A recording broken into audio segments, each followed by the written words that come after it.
What's good, Moguls fam? Ending you back with a banger.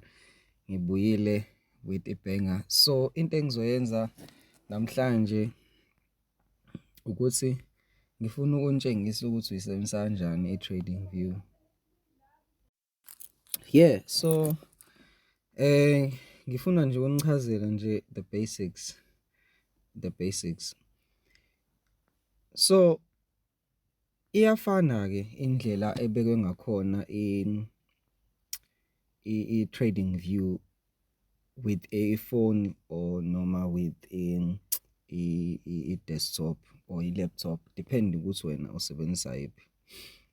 So qala la kwi-watch list, which is this right here. I-watch list ibaluleke ngokuthi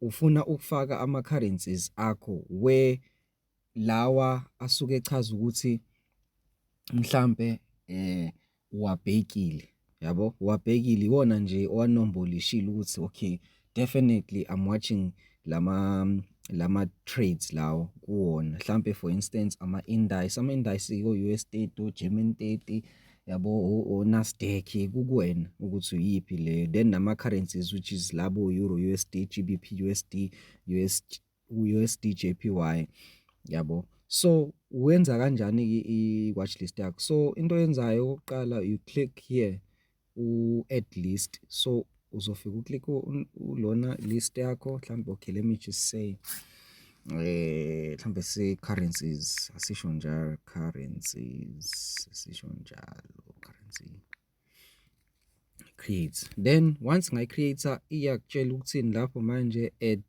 symbols, yabo. Then you click symbol. So la ngithi GBP USD. Danko.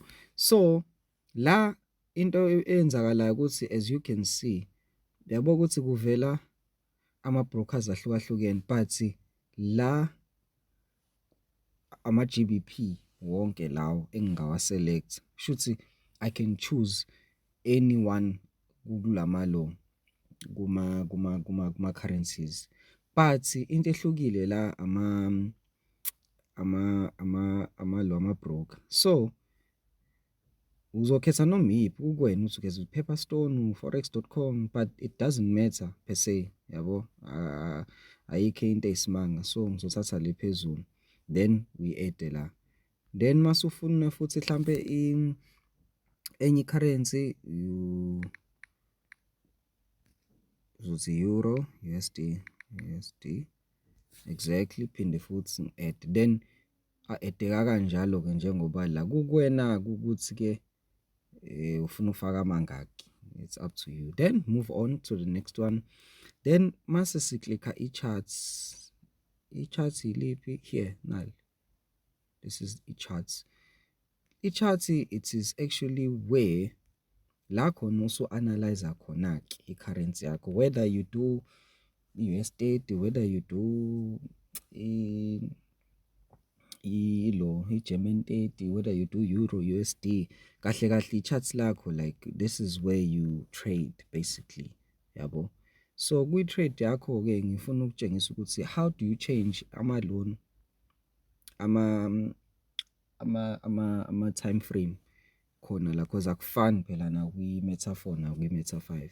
So lo 1 minute lo ade nguseklisha wona, uklikha wona, then you can see ukuthi izokunikeza 1 minute, 5 minutes, 15, 1 hour up until 4, 1 day, 1 week, 1 month, yabo. Kuwena ukuthi uchoose ayiphi depending on the type of analysis do you do. So let's say 1 hour. So in an hour, so we can see what's okay, this is actually happening. Mina ke lokho ama analysis la bese ngikwenzile, so don't mind that.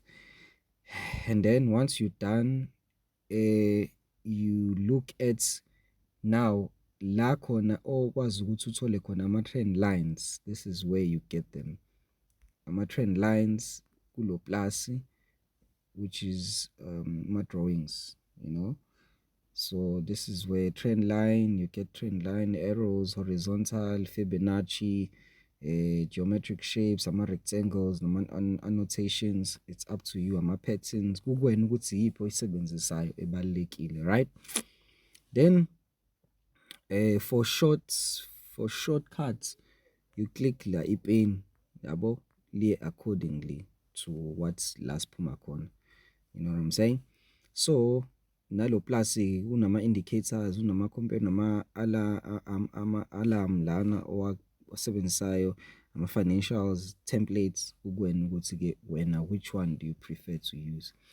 Then ideas, my ideas, guys, it's just nje something nje, it's not that necessary, yabo, it's not that necessary. Neyindaba ke lezi indaba you can always go to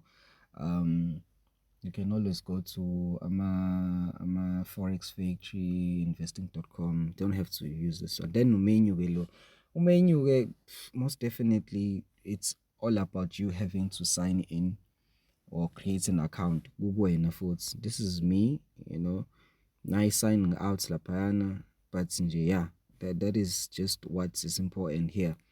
And I want you to know it's free of charge. TradingView is free of charge. I want you to get that.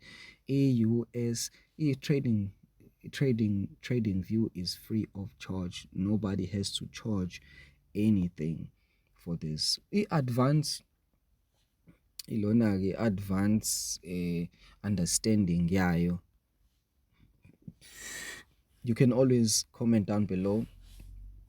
Then masufuna a special attention concerning ukusebenzisa iTradingView, definitely then you have to comment so that ngizokwazi ukuchazela kabanzi, and that requires a special attention. So it will be much more in depth ekutheni uthole usizo concerning iTradingView.